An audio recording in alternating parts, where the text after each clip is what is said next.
큰일 났어요. 저 한국에 빠졌나 봐요. 아니, 지금 그게 무슨 말이야? 한국은 우리 독일로 외화 벌러 오던 후진국이잖아. 우리가 알던 후진국 한국은 몇십 년 전이고 지금의 한국은 상상 초월이야. 나 더 이상은 안 되겠어. 내 두 번째 고향 한국으로 돌아갈래. 여러분은 갑자기 과거로 돌아가는 상상을 해본 적이 있으신가요? 우리가 과거로 가게 된다면 현재 매우 편리하고 효율적인 세계를 아주 많이 그리워하게 될 것입니다. 오늘 소개해드릴 사연은 한국 생활을 마치고 독일에 갔더니 과거로 돌아간 것 같다는 독일 여성의 경험담입니다. 그녀는 자신이 태어난 독일으로 돌아왔음에도 한국이 계속해서 그리웠다고 하는데요. 과연 그녀에게는 무슨 일이 있었던 걸까요? 감동의 모든 것 애청자 여러분. 영상 시작 전 좋아요와 불우이웃을 위해 끝까지 시청 부탁드립니다. 독일 여성의 사연입니다. 안녕하세요. 저는 독일에 살고 있지만 이제 한국으로 이주를 계획하게 된 슈나우저 타슈미르예요. 회사 업무로 3년 한국에 나가 살고 다시 독일으로 돌아온 지 얼마 안 됐어요. 그동안은 독일인이라는 자부심으로 살았는데 지금은 전혀 아니에요. 이렇게 불편하고 사람의 따뜻함을 느끼기 어려운 곳이 독일이었다니 한국과 비교되는 점들이 한둘이 아니더라고요. 한국에 가기 전 30년 넘게 그렇게 살아서 당연하게 느꼈어요. 유럽의 다른 나라들을 가도 사실 별반 다르지 않았거든요. 그런데 한국은 달랐어요. 한국의 모든 시스템과 한국인 특유의 마음씨를 느끼고 나니 제가 사는 독일은 살고 싶지 않은 나라가 되었거든요. 마치 타임머신을 타고 미래에 다녀온 느낌이에요. 미래의 편의성을 다 느끼고 다시 옛날로 돌아가라면 어떤 마음일지 상상이 가세요? 아마 대다수 사람은 당연히 돌아가고 싶지 않다는 말을 할 거라고 생각해요. 저도 그렇고요. 그래서 이젠 한국에 다시 정착할 준비를 하고 있답니다. 지금 이렇게 글을 쓰는데도 인터넷이 몇 번이나 끊겨서 멈췄다 진행되기를 반복하네요. 어떤 이유로 한국이 독일보다 나은지 궁금해하실 것 같아요. 어떻게 비교하는 게 좋을까? 여러 번 생각했는데 세부 항목을 나누어서 제가 경험한 것들을 비교하는 형식으로 전하면 좋을 것 같아요. 제가 느끼는 건 사람들의 반응, 의료 서비스, 음식, 문화, 친구들과 어울림, 편의성 등 정말 많아요. 어쩌면 생각처럼 체계적으로 제 마음을 전하지 못하겠다는 생각이 드네요. 정말 하소연하고 싶을 정도로 답답한 독일을 하루빨리 벗어나고 싶거든요.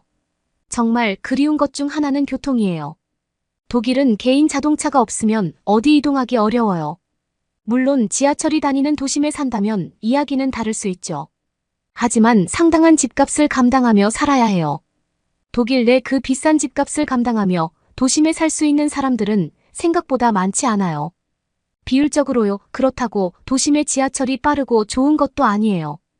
정해진 시간을 지키지 않는 게 다반사죠. 대체 시간표는 왜 있는지 모르겠어요. 약속을 지키지도 않을 건데 말입니다. 자동차를 소지하기 어려운 사람들이 더 많이 이용하는 지하철은 때론 위험하거나 지저분한 상황으로 이어지곤 해요.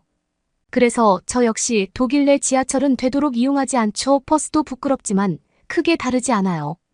워낙 넓은 독일이라 버스로 이동하는 교통편도 불편해 개인 자동차를 이용할 수밖에 없으니까요. 하지만 정말 한국은 달라요. 저는 외국인이라 한국에 사는 3년 동안 제 차를 이용할 수 없었어요. 물론 독일 면허가 한국에서 인정이 되어 원하면 차를 몰 수 있다고 회사 측에서 알려줬습니다. 하지만 그럴 필요가 없었죠. 한국은 버스나 지하철 모두 시스템을 잘 갖추고 있었거든요. 카드 한 장이면 원하는 곳을 빠르고 쉽게 이동할 수 있는데 낯선 외국에서 긴장하며 운전하고 싶지 않았어요. 도심 내 시골로 이어지는 버스터미널도 잘 되어 있었고 도심 한복판에서 지하철을 타면 기차를 갈아타고 부산까지도 3시간이면 도착했죠. 한국의 수도는 서울인데 부산이 두 번째로 크고 반대편 끝쪽에 있어요. 그런데 KTX라는 고속열차를 타면 3시간에 도착하니 빠르고 편리한 건 한국을 따라올 수 없을 거예요. 다양한 음식과 편의성은 항상 함께 가는 것 같아요. 독일도 물론 음식이 다양해요. 그런데 대부분 고기를 이용하고 다른 나라 음식을 먹어야 하죠. 하지만 한국은 신기하게 달랐어요. 한식이라는 한국 특유의 음식들은 마치 여러 나라 음식들을 합쳐놓은 것처럼 다양했거든요. 매일 한식만 먹어도 메뉴를 바꾸면 얼마든지 질리지 않고 먹을 수 있었어요. 고기를 이용한 음식도 많지만 생선을 활용한 음식도 많죠. 채소를 이용해 고기 없이도 근사한 식단을 만들 수 있고요. 그래서 한국에 머무는 3년 동안 매일 먹는 시간이 즐거웠어요. 대부분 저처럼 외국으로 업무를 나가면 저녁은 간단하게 숙소에서 해결하는 상황이 많죠. 비용적 부분도 있지만 사실 거의 음식이 입에 맞지 않기 때문이에요. 그런데 한국은 달라요. 자극적이지 않으면서 건강한 음식들이 주를 이루거든요. 그리고 저녁까지 회사에서 제공해줘서 비용적 부분 걱정 없이 한식으로 식사를 해결할 수 있어서 정말 행복했어요. 물론 독일에선 꿈을 꾸기 어렵죠. 제공한다고 하더라도 취향이 다르고 독일식이라는 정확한 음식이 없어서 제공하는데 어려움이 따를 거예요. 고작해야 햄버거, 피자 같은 음식들이 전부일 텐데 그런 음식을 굳이 힘들게 일하는 저녁에 먹고 싶은 사람은 없을 테니까요.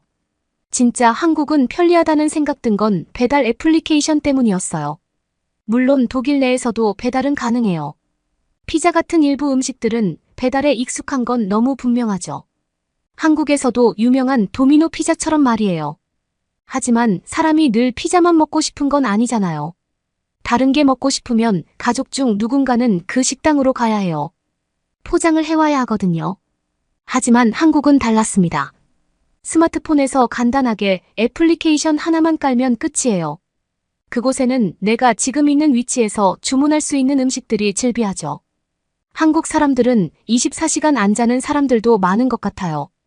한식은 물론 피자나 스파게티, 커피와 같은 음료는 물론 선택의 폭이 넓어서 먹는 걱정을 할 필요가 없는 곳이 바로 한국인 것 같습니다. 그러니 제가 독일으로 다시 돌아왔을 때 얼마나 답답하고 힘들었겠어요. 누구나 퇴근하면 배달 애플리케이션 하나로 치킨 시켜놓고 바로 먹고 싶은 마음 있잖아요. 하지만 독일에선 꿈도 꿀 수 없죠. 슬프게도요, 편의성과 연결되는 또 하나의 고리는 편의점이에요. 물론 제가 갔던 시기는 코로나가 시작되기 전이라 24시간 운영하는 식당들도 많았죠. 멀리 이동하지 않아도 걸어서 이용할 수 있는 곳들이 있었어요. 술집들도 늦게까지 운영해 한국에서 사귄 친구들과 금요일 저녁이면 아침까지 술을 마실 수도 있었답니다. 24시간 운영하는 편의점은 마치 보물창고 같아요. 술이 덜 깨 약국을 찾기 어려울 때 근처 아무 편의점이나 가면 술을 깨게 해주는 음료수를 살 수 있어요. 그리고 약국이 아니어도 연고나 두통약, 소화제 같은 구금약들도 쉽게 살 수 있고요. 늦은 시간 퇴근하는데 집에서 뭐 해먹긴 힘들고 간단하게 먹고 싶을 때가 있잖아요. 배달은 금액적으로 부담되는 그런 날 말이에요. 그럴 때도 시간과 상관하지 않고 근처 편의점으로 가죠. 라면도 있고 삼각김밥도 있고 한식으로 구성된 도시락도 있어서 선택의 폭이 정말 넓거든요. 딱히 정해놓지 않아도 되는 곳이 바로 한국이었어요. 그날 기분에 따라 내가 하고 싶은 거, 먹고 싶은 걸 선택할 수 있는 나라가 한국이었으니까요. 하지만 독일은 다르죠. 다음 날 무엇을 먹을지 미리 생각하는 게 편리해요. 아니면 적어도 퇴근 전까지는 정해야 퇴근길에 사갈 수 있죠.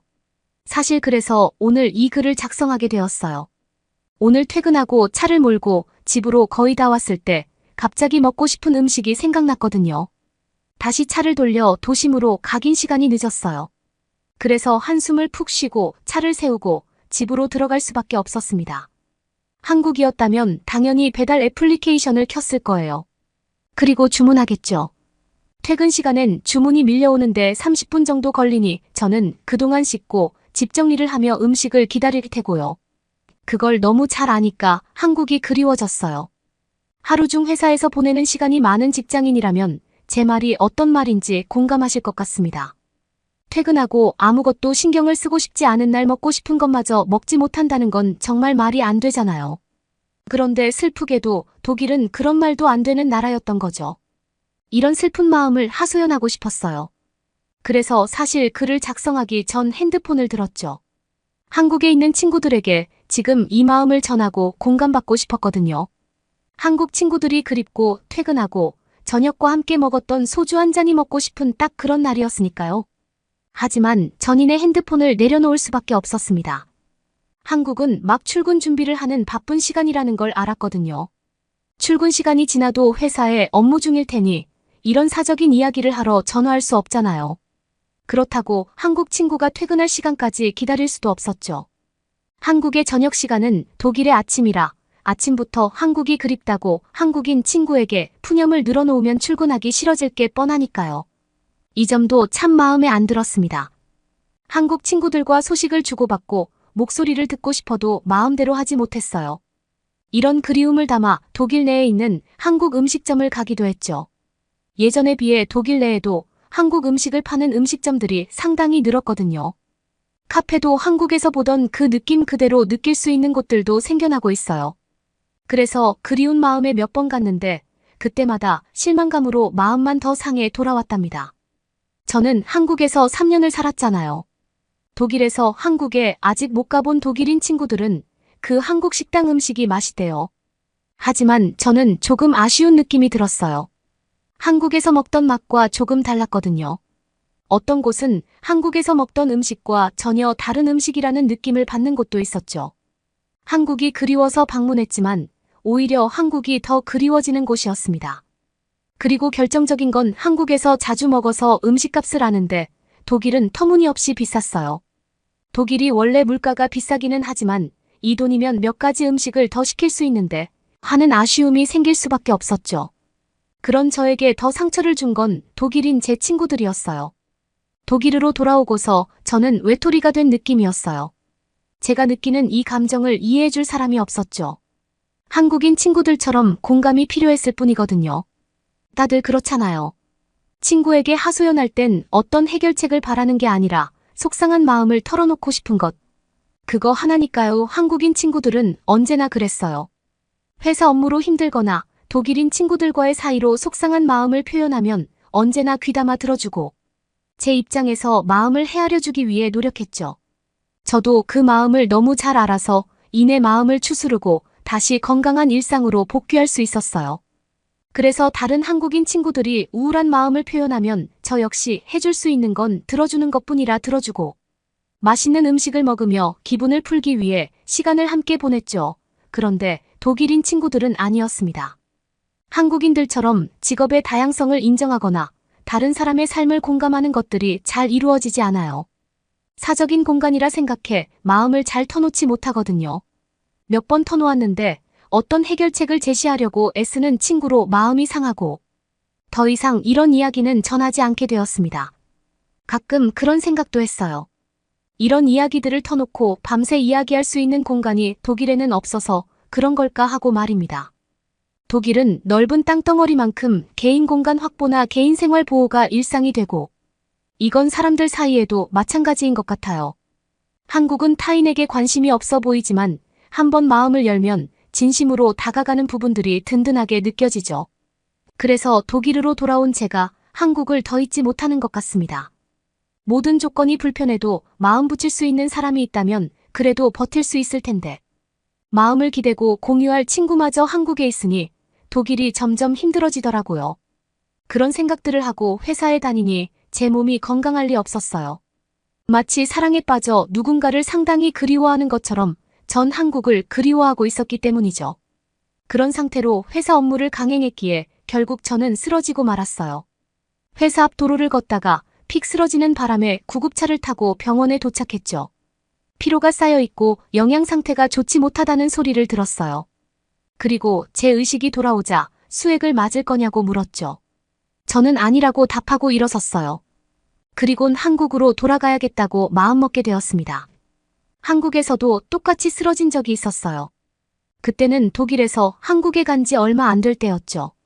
적응을 못하고 긴장감 있는 회사 생활을 하다 쓰러졌고 구급차를 타고 병원으로 이송되었습니다. 그리고 한국 병원에서 정신을 차렸을 땐 전 수액을 맞고 있었어요. 영양 상태가 좋지 못해 혹시 모르는 상황을 위해 조치를 했다고 했죠. 구급차도 타고 수액도 맞아서 지불해야 할 금액이 상당히 클 것 같아 걱정했어요. 구급차는 제가 쓰러질 정도로 위급했기에 무료였고 수액은 얼마 하지도 않았죠. 다만 응급실을 이용했던 비용이 있었는데 독일에 비하면 아무렇지 않을 수준이었어요. 실제로 같은 증세로 독일에서 쓰러져 구급차를 타고 갔는데 구급차 비용을 청구받았죠. 정신이 들었을 때 수액에 대한 부분을 물어봤던 건 독일은 의료 서비스에 대한 항목이 비싸고 세세하게 나뉘어서 모두 동의받고 진행하거든요. 결과적으로 보면 한국보다 어쩌면 독일이 의료의 질은 더 높을지 몰라요. 하지만 그걸 이용받을 수 있는 사람은 돈이 정말 많은 사람에 한정되어 있죠. 하지만 한국은 달라요.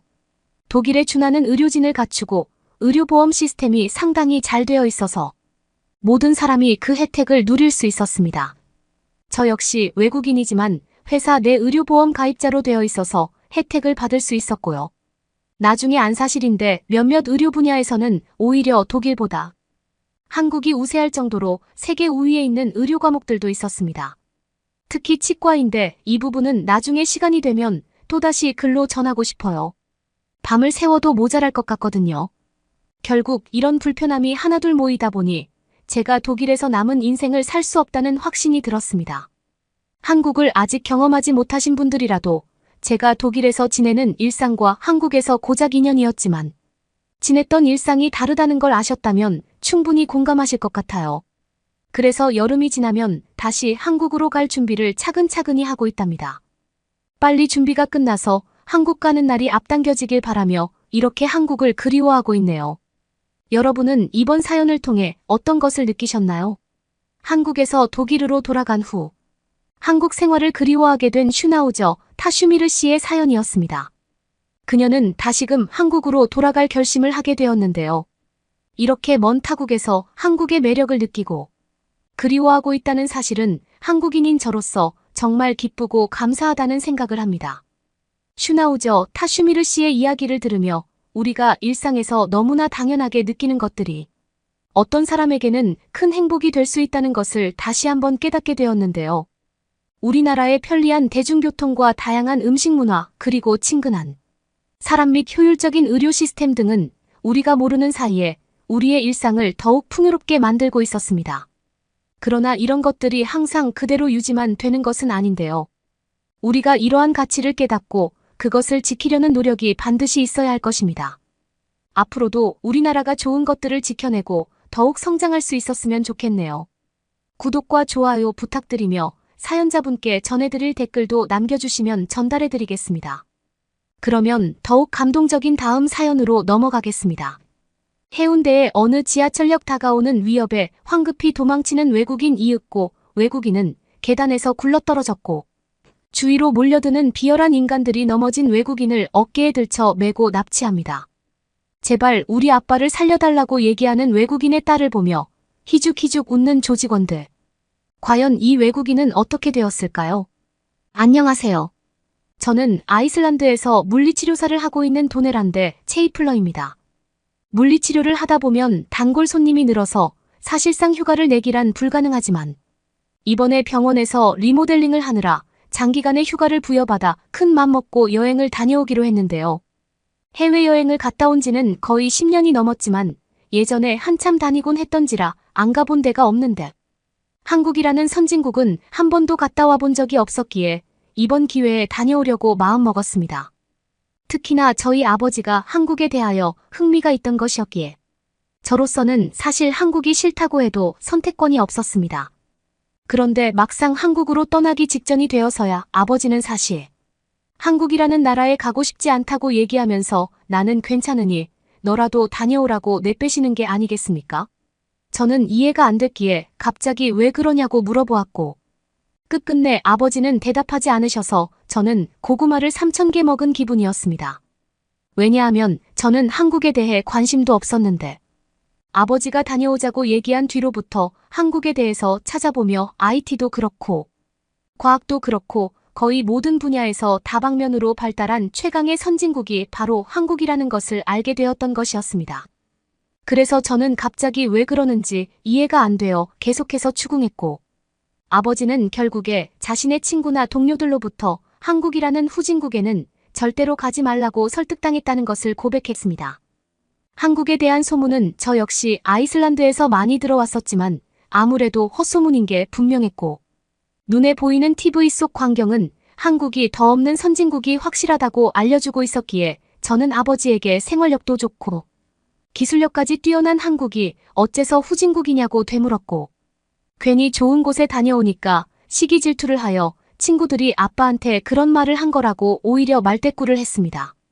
그렇게까지 말해야 했던 이유는 저는 한국으로 떠나기 위해 웬만큼 한국어를 공부해 놓았던 것이었어요. 칼을 뽑았으면 무라도 베어야 한다는 심정으로 저는 아버지에게 자꾸만 한국에 가야 한다고 졸랐고, 맨 처음에 저에게 한국에 가자고 아버지가 졸랐던 상황이 어느새 역전되어 있는 것을 자각하면서 이게 도대체 무슨 상황인가 싶었는데, 한국에 대해 공부하면서 인생사 세웅지마라는 속담을 배웠었기에 정말 의문스러운 인생이구나 하는 생각과 함께 계속해서 아버지를 졸라댔습니다. 끝내 아버지는 알겠다. 너의 말대로 한국에 다녀오겠다. 하지만 한국은 절대로 환상적이지 않을 것이고 너의 휴가를 낭비하기만 할 것이다라고 귀뜸해 주셨습니다. 그렇게 저희는 아이슬란드를 떠났고 오랜 비행 끝에 한국에 도착하면서 아버지는 너무나 비행이 길었다며 한숨을 토해내셨습니다. 그러다가 예약해둔 숙소까지 가기 위해 조금 걸어야 한다는 소식을 아버지에게 전해드렸고, 지팡이를 짚으시는 아버지의 모습을 보며 언제까지 걸어야 하는지 알려드렸는데, 순간적으로 아버지가 자신이 짚고 있던 지팡이를 바닥에 확 내던지는 게 아니겠습니까? 저는 도대체 무슨 일이냐고 아버지에게 물었고, 아버지는 저기 좀 보라면서 손가락을 가리키셨습니다. 거기에는 한국의 휘황찬란한 호텔과 공항이 있었고, 아버지는 저렇게 최고급의 호텔과 깨끗한 공항은 처음 본다고 하셨습니다. 아버지가 이렇게 반응하시는 것도 잘못된 게 아니었습니다. 저희 아이슬란드의 공항은 외곽 지역에 있어서 최고급 호텔이나 깨끗한 공항이라는 것은 완전 금시초문이었기에 한국의 이러한 모습을 보고 나서 놀라워하지 않으면 정말 이상한 것이었습니다. 저희는 얼떨떨한 채 호텔 쪽으로 이동했고, 예상과 달리 너무나도 합리적인 호텔의 가격에 그만 까무라칠 정도로 놀랐습니다. 공항의 주변에 있는데도 굉장한 인프라와 서비스를 보유하면서 합리적인 가격까지 놓치지 않고 있는 호텔의 면모는 정말로 제 뒤통수를 한 대 친 듯한 사람의 느낌이었습니다. 아버지께서는 드디어 한국이 미쳤구나라고 얘기하면서 공항과 호텔에 전 재산을 투자한 게 틀림없다 고 말하셨습니다. 아버지는 하루 동안 호텔 주변을 돌아다니면서 한국의 문화란 문화는 모두 체험하셨고, 희죽희죽 웃으시면서 한국이 너무도 좋다 고 얘기하셨습니다. 저는 겉과 속이 너무나도 다른 아버지의 모습에 한 차례 의구심을 품어야 했습니다. 다음 날이 되었을 때 저희는 계획대로 부산으로 가기 위해 지하철에 탑승했고, 입을 다물 수 없는 사태를 맞닥뜨리면서 그만 눈물을 흘려야 했습니다. 지하철이 거의 도착하기 직전이라 다급히 계단을 내려가시던 아버지가 자기 혼자 자빠진 것이었습니다. 저는 일어서지 못하는 아버지를 바라보며 대체 어떻게 해야 하나 생각하다가 조금도 움직이지 못하는 모습을 보니 뼈가 부러진 게 분명했습니다. 재빨리 수술을 받지 않으면 연세가 너무 지긋하셔서 합병증으로 돌아가시겠다는 생각을 물리치료사로서 저는 끊을 수 없었고, 정말로 어떻게 해야 되는지 알 수 없었습니다. 게다가 지하철을 타기 위해 너무나 깊숙한 곳까지 왔던 것이었습니다.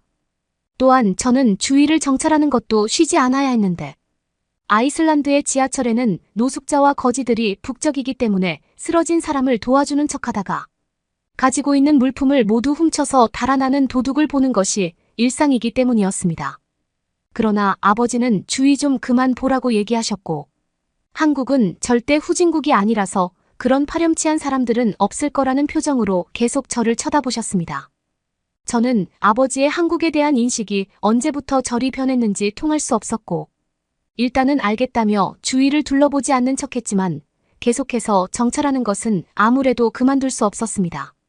그러다가 아버지가 말했던 것처럼 한국에 오지 말았어야 했다는 후회를 했고, 이제 와서 후회 한들 변하는 건 없다는 걸 알고 있음에도 끊임없이 후회해야 했습니다. 그러는데 갑자기 한국인들이 옹기종기 이쪽으로 다가오는 것이 아니겠습니까? 저는 드디어 범죄 조직의 표적으로 선정되었구나 하는 불안한 마음과 더불어 주위를 둘러보는데, 한 명이 어디론가 전화를 걸기 시작했고, 저는 조직의 총책에게 먹음직스러운 먹잇감이 감나무에서 지금 막 굴러떨어졌다면서 보고하는 느낌이 팽배해졌는데, 짧게나마 배운 한국어를 통해 여기요 여기라고 얘기하는 목소리를 들을 수 있었습니다. 그러다가 한국인들이 다짜고짜 말도 안 되는 동작을 서슴없이 하는 게 아니겠습니까? 쓰러진 제 아버지를 부축해주고 놀랄 만큼 고난도의 응급조치를 취해주고 있었어요. 물리치료사인 저는 시민에게 기대할 수 없는 효과적인 응급처치를 아버지가 받는 것을 가만히 보면서 곧이어 다가오는 특이한 복장의 한국인들이 가진 들것 위에 실려가는 아버지를 지켜보아야 했습니다. 저는 지금 도움을 받고 있는지 갈취를 당하고 있는지 판단할 수 없었고, 왠지 도움을 받고 있는 것 같은데, 그렇다면 한국인 남성 모두가 응급조치에 관한 지식에 대해 해각하다는 것을 인정해야 했는데, 아무래도 그런 발상은 도무지 무리였던 것이었죠. 아버지가 제발 무사히 회복할 수 있기를 간절히 빌면서 사라지는 아버지를 놓치지 않기 위해 따라갔고, 한국인들이 향하는 경로를 보고 그만 경악을 금치 못했는데요. 왜냐하면 지하철 밖으로 나가는 것이 아니라 더욱 깊숙하고 어두운 곳으로 향하기 때문이었습니다. 저는 지하 깊숙이 거주하는 범죄 조직의 대장에게 가고 있다는 사실을 확신했고, 실려가는 아버지를 붙잡고 제발 우리를 좀 내버려 달라고 얘기했습니다. 한국인 남성들은 걱정하지 말라는 영어만 계속했고, 대체 무슨 일이 벌어지고 있나 바라보니 저 멀리에 말도 안 되게 병원이 자리에 있던 것이었습니다. 아버지도 저 역시 당황한 표정이 역력했고, 눈을 부릅뜨고 좌우를 둘러보는 아버지의 표정은 무슨 생각을 하는지 전부 쓰여 있는 것 같았습니다. 이곳이 진정 선진국이구나. 사실 그 생각은 지하철에 들어오기도 전부터 제가 했던 생각이었는데, 셀 수 없을 만큼의 지하철역이 지하철 노선도에 자리에 있었기 때문이었습니다. 상당히 발전되어 있는 선진국이 아닌 이상 모든 지방과 도심이 지하철 하나로 연결될 수는 없었기에 강력한 선진국이라는 인상을 당최 떨칠 수 없었던 것이었죠. 한국인들에게는 이러한 지하철의 시스템이 일상적이고 당연한 듯했지만 아이슬란드 사람으로서는 전혀 당연하지 않았고, 새3조국인 아이슬란드를 부끄러워하는 계기를 맞이해야 했습니다. 그렇게 다친 지 5분도 안 되어 병원에 이송되는 아버지를 보면서 시기 질투를 유발하는 한국을 떠올리며 제 중지 손가락을 아주 뒤로 꺾었고, 아버지를 따라 저 역시 부상을 당하는 바람에 스스로 물리치료를 시작했습니다. 주위를 둘러봤을 때 아버지는 이미 수술을 시작한 지 오래였고, 저는 또다시 충격을 받았는데요. 아무리 급한 수술이라도 아이슬란드에서는 최소 2달은 대기해야 하는 것인데, 한국에서는 지하철인데도 불구하고 2분도 안 되어 수술이 진행되고 있었던 것이었습니다. 한국의 놀라운 시스템과 배려심 덕분에 저희 아버지는 빠르게 수술을 받았고 성공적으로 완쾌하게 되었는데요. 거기에 더불어 범죄 소굴도 없는 한국의 지하철을 보니 실로 훌륭한 국가와 문화라는 생각에 입을 다물 수 없었습니다. 저는 수술을 받고 회복 중에 있는 아버지에 대고 그러니 제가 뭐라고 했습니까? 한국은 훌륭한 선진국이 맞지 않습니까? 라고 말했고, 아버지는 고개를 끄덕이며 사실 나도 그렇게 생각해왔다고, 그래서 한국으로 여행 가자고 처음부터 말했다고 저에게 얘기하는 어이없는 상황을 맞이하면서 저는 살짝 웃어야 했습니다. 아버지의 재활치료를 위해 공원을 찾은 저희는 뜬금없이 대화를 나누게 된 한국인 남성을 통해 모든 한국의 남자들은 군대라는 곳에 다녀오면서 응급처치에 관하여 해박할 수밖에 없다는 사실을 전해 들을 수 있었고, 한국의 교육열이 뛰어나다는 것은 이미 알고 있었던 사실이었지만 이러한 실무적인 부분에서까지 우세한 성적을 내고 있었는지는 전혀 몰랐기에 저희는 또다시 아이슬란드를 부끄러워하며 한국에 어떻게든 이민을 와야겠다는 생각을 가질 수 있었습니다. 한국의 신속한 대처 덕분에 다리를 다치신 아버지가 빠르게 완쾌하고 나서 약 일주일 동안 한국에서 재밌는 시간을 보내며, 가장 인상 깊었던 순간은 대천의 수욕장에서 한눈에 보아도 엄청난 수의 한국인 군인이 해변에서 부글부글 끌어대면서 우렁찬 고함 소리를 지르던 장면이었습니다. 저희는 정확하게 통제되고 있는 군인의 훈련을 보면서 한국의 범죄 조직이 어떤 곳에도 없는 이유를 드디어 깨달을 수 있었고, 힘든 훈련임에도 불구하고 도망가는 인원이 아무도 없는 것을 보며 통솔력 역시 기가 막히는 한국의 군인 체제를 떠올려야 했습니다. 게다가 해변에 누워있는 군인 장비는 너무나도 비싸 보였고 절대로 평범하지 않은 기술력으로 마감된 게 분명했기에 저희는 어째서 아이슬란드에는 이런 것이 없는지 허탈감이 들었는데, 아버지의 표정을 보니 저처럼 감탄하고 있었던 것을 깨달을 수 있었습니다. 굉장한 경험을 시켜주어 고맙다는 생각에 영화를 보기 위해서 영화표를 구매하듯이 커피숍에서 수많은 커피를 사서 군인 한 명 한 명에게 저희는 커피를 나눠주었습니다. 한국의 군인들은 모두 해맑게 웃으며 너무나 고맙다고 얘기했고, 저는 오히려 고맙다고 말해주어 더욱 고맙다고 말했습니다. 아버지는 고맙다는 말에 대고 고맙다고 얘기하면 헷갈린다며 그만 고맙다고 얘기하라고 저에게 말했고, 저는 고맙다는 생각이 들어서 고맙다고 얘기한 것뿐이라 상관없다고 하며 계속해서 고맙다고 했습니다. 이제 내일이면 아이슬란드로 돌아가는데 언제쯤 한국을 따라 우리 아이슬란드도 선진국이 될 수 있을지에 대해 하루 종일 걱정하는 중입니다. 구독과 좋아요 부탁드리며 사연자분께 전해드릴 댓글도 남겨주시면 전달해드리겠습니다. 그러면 더욱 재미있는 다음 사연으로 넘어가겠습니다. 한국의 어느 길거리 한복판 돈다발을 불법적으로 교환하는 2명의 한국인을 포착한 외국인들. 충격적인 밀거래 현장을 목격한 외국인들은 어서 경찰에 신고해야겠다며 휴대폰을 빼들었습니다. 그때 신고하려는 낌새를 저쪽에서 감지했는지 갑작스레 다가오는 한국인들의 언행에 외국인들은 일제히 충격에 빠졌는데요. 과연 이 외국인들에게는 무슨 일이 벌어졌을까요? 안녕하세요. 저는 우루과이에서 파일럿을 하고 있는 세미게일 슈와르트입니다. 저는 우루과이의 항공사에서 승승장구하다가 얼마 전에 벌어진 구조조정으로 한동안 대한민국으로 출장을 떠나게 되었는데요.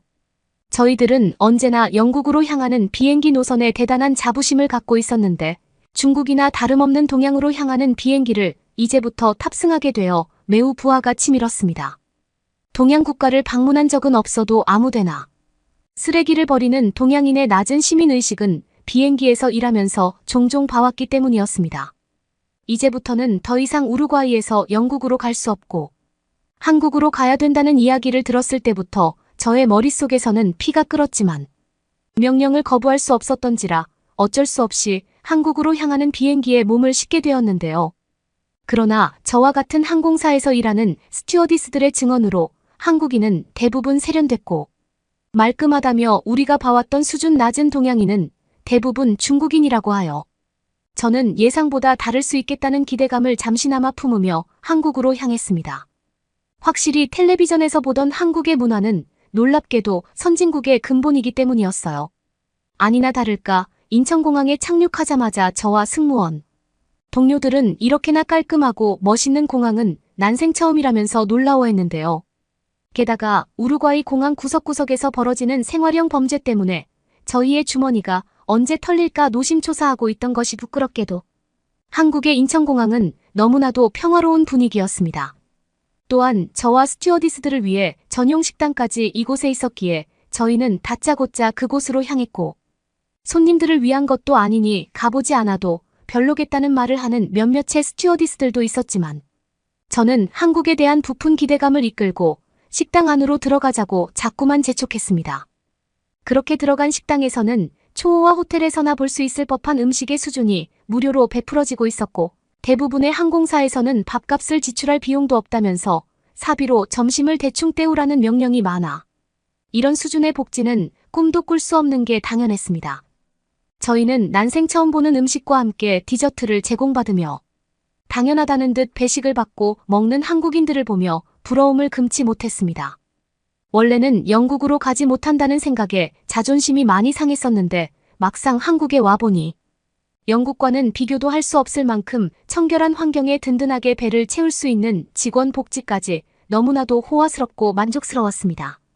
저희는 다음 여객기에 오르기까지 시간이 아주 많이 남아 아직도 한국이 후진국이라는 생각을 멈추지 못하고 있는 승무원을 위해 주변을 좀 더 돌아다녀 보기로 했습니다.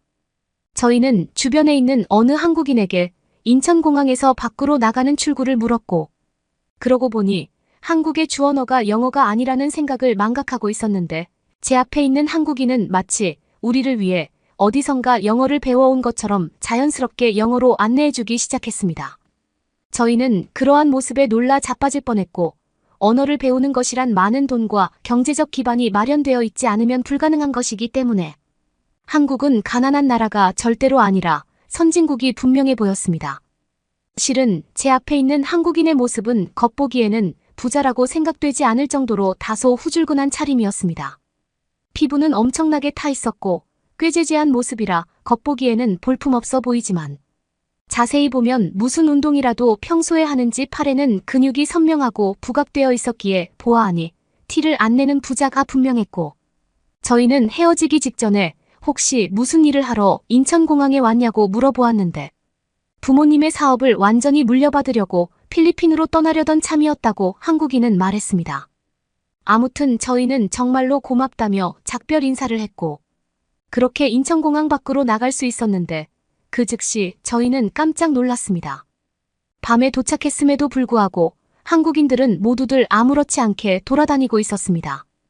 저희 우루과이가 발달한 국가이긴 해도 이런 식으로 어두운 밤에는 아무리 건장한 남성이라도 혼자 돌아다니면 범죄의 표적이 되곤 하는데요.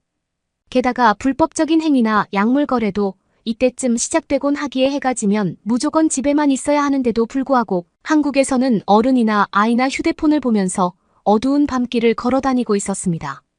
언제 어디서 출몰할지 모르는 소매치기 탓에 휴대폰도 제대로 꺼낼 수 없는 우루과이의 현실과는 너무 다른 모습에 저희는 엄청난 충격을 받았고 밝은 가로등 아래로 보이는 한국의 여성들은 혀를 내두를 정도의 미모를 소유하고 있었는데요.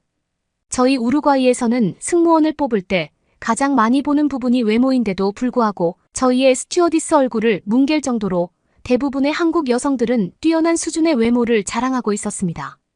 그때 뒤에서 다가오는 아까 전에 길을 물었던 한국인 남성이 있었는데 혹시 한국이 처음인 것 같은데 자기도 비행기 타기까지 시간이 좀 남았으니 혹시 우리 아파트까지 같이 가겠느냐고 우리에게 묻더군요. 저희는 딱히 거절할 이유가 없었기에 곧바로 구경하러 가고 싶다고 어필했고 그의 아파트에 곧 방문할 수 있었습니다. 저희는 한국인 남성분의 아파트 대문을 열었을 때 기절할 정도로 자빠질 뻔했는데요. 우루과이 아파트에서는 보기 어려운 광장 같은 방과 언제든지 휴식할 수 있는 널따란 소파까지 완전히 압도될 수밖에 없는 장관이 등장했던 것이었습니다. 한국인 남성분은 이런 반응을 예상이라도 했다는 듯이 대부분의 한국인은 이 정도의 수준을 누리며 살고 있고 음식 걱정 없이 살아가고 있다고 덧붙였습니다. 그리고 이렇게 집을 공개하면서 우리나라를 소개해주는 이유는 사실 공항에서 우연히 엿들었던 우리나라를 안 좋게 보는 시선 때문이었다고 한국인 남성분은 덧붙이면서 주변에 있는 학교도 한번 탐방해보라고 주소를 일러주었습니다. 우루과이는 교육이 발달한 나라라 교육 수준을 보면 한국에 대해 쉽게 판가름할 수 있을 거라고 한국인 분은 덧붙였습니다. 저희는 너나 할 것 없이 밖으로 튀어나와 그곳으로 향하는 경로를 탐색했고 지하철을 타야 한다는 사실을 알 수 있었습니다. 가까운 지하철역으로 내려가니 저희는 또다시 놀라고야 말았는데요. 언제 어디서든 공용 와이파이가 터지고 있었고 땅바닥은 그 어떤 가르침도 찾아볼 수 없이 청결했던 것이었습니다. 그렇게 쾌적하고 안전해 보이는 지하철을 타고 가는데 순간적으로 저희는 놀라 자빠졌는데요. 지하철의 모든 불이 꺼지면서 앞이 안 보이게 되었던 것이었습니다.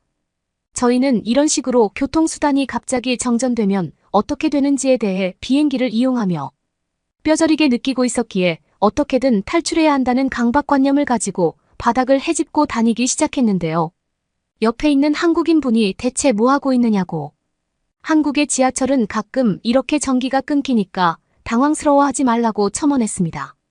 낭비되는 전기를 아끼기 위한 문화였다는 소리를 추가적으로 듣고 불이 켜지기 직전에 가까스로 몸을 일으킨 스튜어디스들은 다들 알고 있지 않았느냐면서 한 번도 기어본 적 없는 깨끗한 표정을 하고는 아무렇지 않게 서 있기 시작했습니다.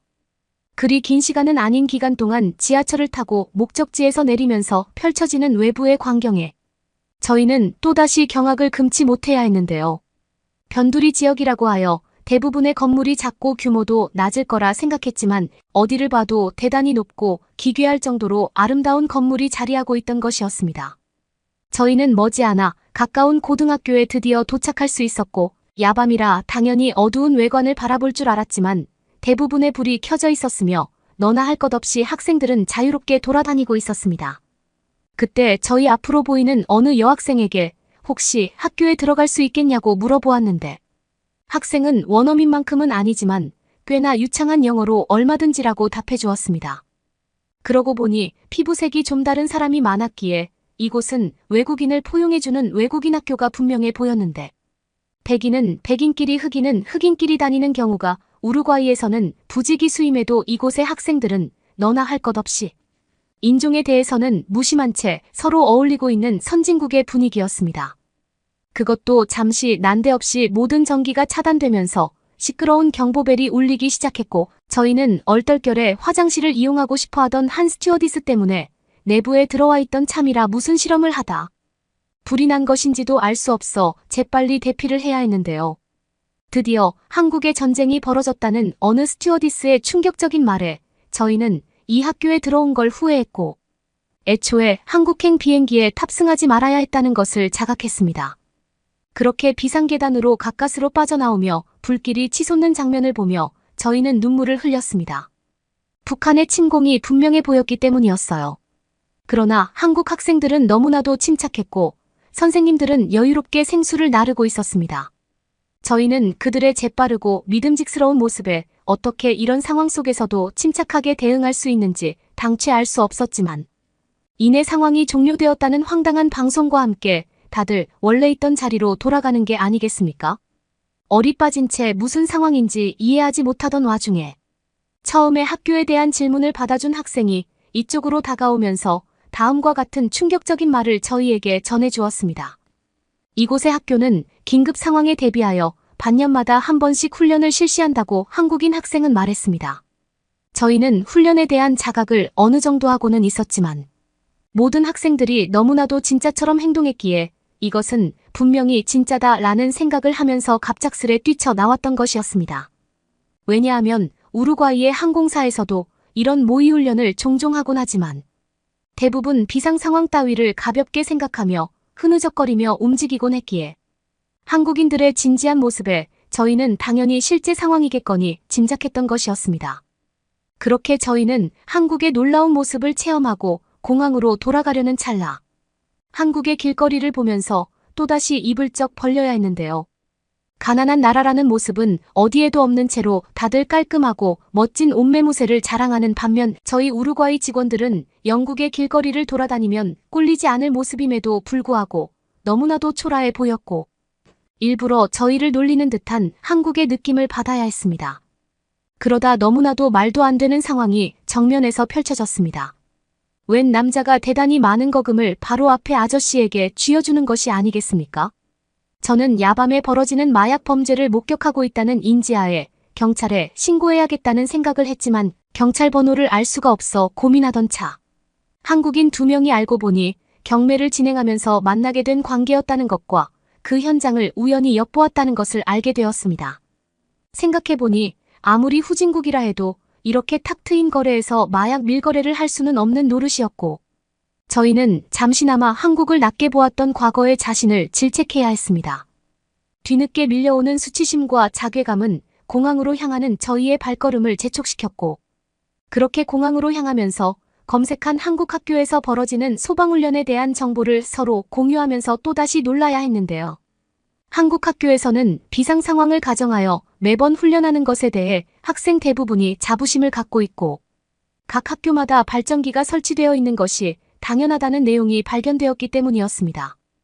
발전기 덕에 학교는 언제든지 원할 때마다 불을 켜줄 수 있고 정수기 등의 각종 편의시설도 이용할 수 있다고 하는데 학교마다 고성능의 발전기가 설치되어 있다는 사실은 검색하면서도 저희는 믿을 수 없었고 우루과이에서는 한 번 정전이 나면 그것을 고치는 데만 해도 엄청난 기간이 소요된다는 것을 떠올려야 했습니다. 저희는 우루과이와 영국과 현저히 차이나는 한국의 면모에 엄청나게 감탄할 수밖에 없었고 어떻게 이런 선진국의 인프라가 한국에 자리할 수 있게 되었는지 추정하면서 우루과이에 대한 안타까운 마음이 치밀었습니다. 울며 겨자 먹기로 영국으로 가지 못하고 한국에 왔었던 처음과 달리 이렇게나 높은 문화와 수준 있는 인프라를 당분간 이용하게 될 생각에 저희는 알게 모르게 눈물이 나왔고 어째서 세상 사람들이 한국에 대해 그렇게 수군대는지 알게 되었습니다. 얼마 뒤에 올라타는 항공기를 통해 우루과이로 돌아가게 된다면 주변 사람들에게 한국을 추천하면서 이곳의 문화를 저희는 전파하고 싶어졌고 어떻게든 이곳으로 향하는 항공편을 계속해서 사수하는 방법을 찾아내야겠다는 생각을 가져야 했습니다. 저희는 한국의 뛰어난 문화와 인프라를 떠올리면서 가난한 나라라고 치부했던 과거를 부끄러워하며 이제는 한국을 존경의 눈빛으로 보며 인천공항을 매일마다 거니는 중입니다. 여러분은 어떻게 보셨나요? 응원과 격려의 한마디씩을 댓글로 남겨주시기 바랍니다. 사연자분들에게 전달해드리겠습니다. 실제 사연 제보를 받고 있습니다. 채택되신 분께는 작은 선물도 보내드리고 있습니다. 저희의 사연이 여러분의 하루에 작은 힘이 될 수 있었으면 좋겠습니다. 감동적인 사연을 주변 분들과 이야기 나눠보세요. 더욱더 좋은 영상으로 다시 찾아뵙겠습니다.